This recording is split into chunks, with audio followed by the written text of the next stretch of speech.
regard des autres quand on est asthmatique est assez difficile. Moi, mon principal symptôme, c'est la toux. Je tousse énormément, ce qui complique un petit peu ma vie parce que forcément, lorsque je travaille, j'ai des réflexions. Quand je suis en collectivité ou même si je prends le tram, par exemple, en fonction des conditions météo, si je me mets à tousser, dans ces périodes de virus, il y a forcément un regard accusateur ou méfiant. C'est assez difficile. Prendre son traitement de secours quand on en a besoin, on n'aime pas le faire devant tout le monde, donc on a une tendance à attendre un peu, à se mettre dans un coin. Et quelquefois, cela fait simplement que la crise peut s'aggraver parce qu'on ne le prend pas suffisamment tôt. C'est assez compliqué et moi, par exemple, il m'est arrivé aussi d'être connue dans un commerce comme la dame qui tousse. Voilà, pas mon nom, mais la dame qui tousse. Donc c'est vrai que c'est un handicap aussi que l'on ressent qui est assez difficile à supporter. Cela demande du temps, en fait, pour ne plus être dans le déni et l'accepter, mais on est toujours ramené à cela, à ce symptôme, en fait, qui fait que c'est ce que les gens voient en premier. Et pour nous, c'est assez compliqué parce que c'est pas forcément bien vécu et ça prend du temps pour l'accepter.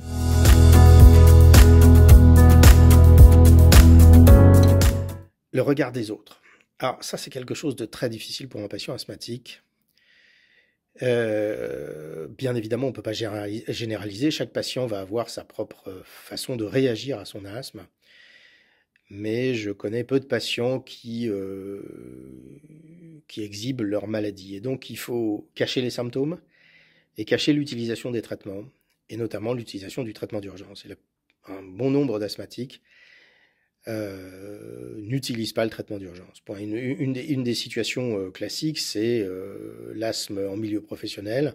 C'est très difficile de faire un asthme aigu en milieu professionnel et d'utiliser son traitement devant ses collègues, hein, puisque on se retrouve dans une situation de fragilité, dans un monde qui tolère ça assez peu. Donc le regard des autres est une vraie difficulté.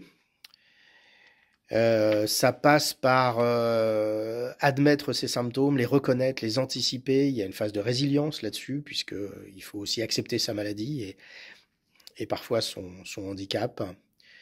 Il n'y a pas de réponse simple à cette question du regard des autres. Et quand on pense aux 2 dernières années qui viennent de se passer, notamment à la pandémie Covid, on imagine bien un asthmatique qui tousse dans l'ascenseur. Et là, pour le coup, le regard des autres était particulièrement inquiet et accusateur, puisque forcément, c'était du Covid jusqu'à preuve du contraire. Il n'était pas question de penser que ça pouvait être simplement un asthmatique qui tousse. Donc on voit le poids que ça pèse.